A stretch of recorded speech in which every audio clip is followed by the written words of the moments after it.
கிறிஸ்துவுக்குள் பிரியமான கடவுளுடைய பிள்ளைகளே, உங்கள் யாவருக்கும் காணொலியில் கர்த்தரை காண்போம் ஐக்கியத்தின் சார்பாக தோத்திரத்தை தெரிவித்துக் கொள்கிறேன். இந்த நாளுடைய சிந்தனை தானியேலின் புத்தகம் 6ஆம் அதிகாரம் 22வது வசனம். சிங்கங்கள் என்னை சேதப்படுத்தாதபடிக்கு தேவன் தம்முடைய தூதனை அனுப்பி அவைகளின் வாயை கட்டி போட்டார். அதே என்றால் அவருக்கு முன்பாக நான் குற்றமற்றவனாய் காணப்பட்டேன். ராஜாவாகி உமக்கு முன்பாகவும் நான் நீதிகேடு செய்ததில்லை என்றார். இந்த தானியேலின் புத்தகத்தில் 6ஆம் அதிகாரத்தில் தானியேலே சிங்க குகையில் போட்டதை, அதிலிருந்து எப்படி அவர் மீண்டார், சிங்கங்களின் வாயை எப்படி தானியேல் ஜெபத்தின் மூலமாய் கட்டப்பட்டது என்பதெல்லாம் அந்த அதிகாரத்திலே, தானியேல் 6ஆம் அதிகாரத்திலே படிக்கலாம். இந்த 22வது வசனத்திலே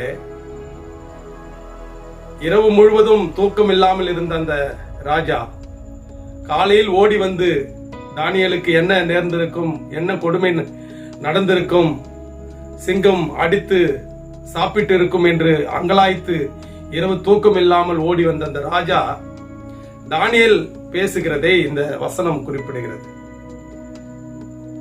என் ஆண்டவர் சிங்கங்களின் வாயை கட்டி போட்டார். அவருக்கு முன்பாக நான் குற்றமற்றவனாய் இருக்கிறேன். உமக்கு முன்பாகவும் நீதிகேடு நான் செய்ததில்லை என்ற ஒரு அறிக்கையை தானியேல் செய்கிறார்.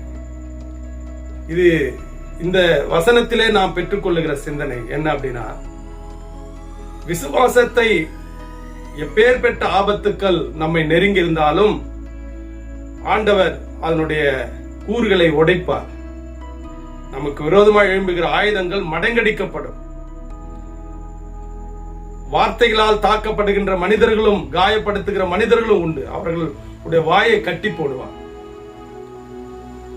இதை தானியேலுக்கு செய்த ஆண்டவர், கிறிஸ்தவர்களாகிய ஆண்டவரை பின்பற்றுகளாகிய நீங்களும் நானும் நமக்கு விரோதமாக எழும்பி நிற்கிற காரியங்கள் எல்லாத்தையும் ஒன்றுமில்லாமல் செய்து, எப்படி தானியேல் அந்த சிங்கத்தின் வாயை கட்டி போட்டு காப்பாற்றப்பட்டாரோ, இந்த பொல்லாத உலகத்திலே வாழ்கிற உங்களுக்கும் எனக்கும் எப்பேற்பட்ட பேர் ஆபத்துக்கள் வந்தாலும் கர்த்தர் நமக்கு துணை நின்று காத்து வழிநடத்துவார் என்பதிலே சந்தேகம் இல்லை.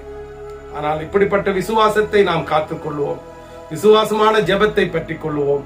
நீ விசுவாசித்தால் தேவனுடைய மகிமை காண்பீர்கள். ஆமென்.